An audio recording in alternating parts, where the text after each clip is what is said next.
మిత్రులారా,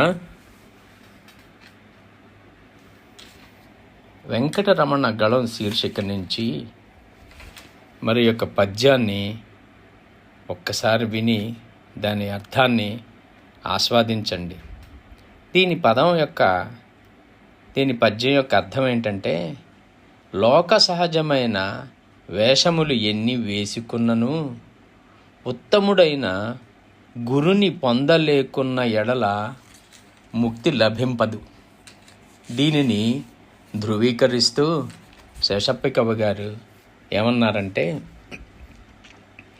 జందమింపుగా వేసి సంధ్య వార్చిననేమి, జందమింపుగా వేసి సంధ్య వార్చిననేమి, బ్రహ్మమందక కాడు బ్రాహ్మణుండు, తిరుమణి శ్రీచూర్ణ గురురేఖలిడినను,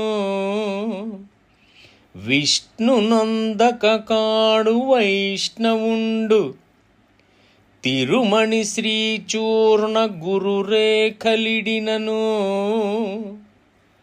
విష్ణునందక కాడు వైష్ణవుండు, బూదిని నుదుటను పూసికొనిననేమి, శంభునందక కాడు శైవజనుడు, బూదిని నుదుటను పూసికొనిననేమి, శంభునందక కాడు శైవజనుడు, కాషాయ వస్త్రాలు కట్టి కప్పిననేమి, ఆశపోవక కాడు యతివరుండు, కాషాయ వస్త్రాలు కట్టి కప్పిననేమి, ఆశపోవక కాడు యతివరుండు, ఇట్టి లౌకిక వేషాలు కట్టుకొనినా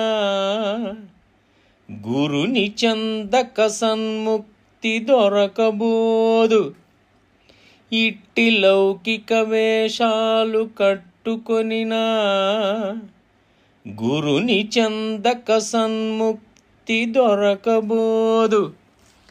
భూషణ వికాస శ్రీధర్మపుర నివాస, దుష్ట సంహార నరసింహ దురిత దూరా.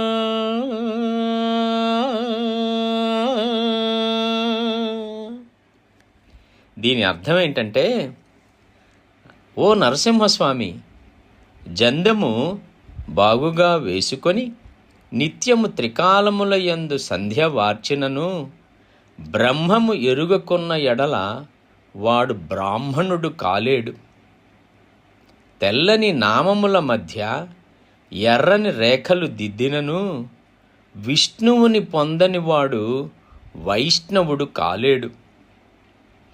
భస్మము నొసట పూసినను ఈశ్వరుని పొందలేకపోయిన ఎడల వాడు శివభక్తుడు కాలేడు. కావిగుడ్డలు ధరించి వానినే కప్పుకొన్నను కోరిక చావనట్లయిన ఎడల అతడు సన్యాసి కాలేడు. ఇట్టి లోక సహజమైన వేషములు ఎన్ని వేసుకున్నను ఉత్తముడైన గురుని పొందలేకున్న ఎడల ముక్తి లభింపదు కదా, ముక్తి లభింపదు కదా. సర్వే జనా సుఖినో భవంతు. లక్ష్మీ నృసింహ మమదేహి కరావలంబం. సమస్త లోకాన్ సుఖినో భవంతు. స్వస్తి.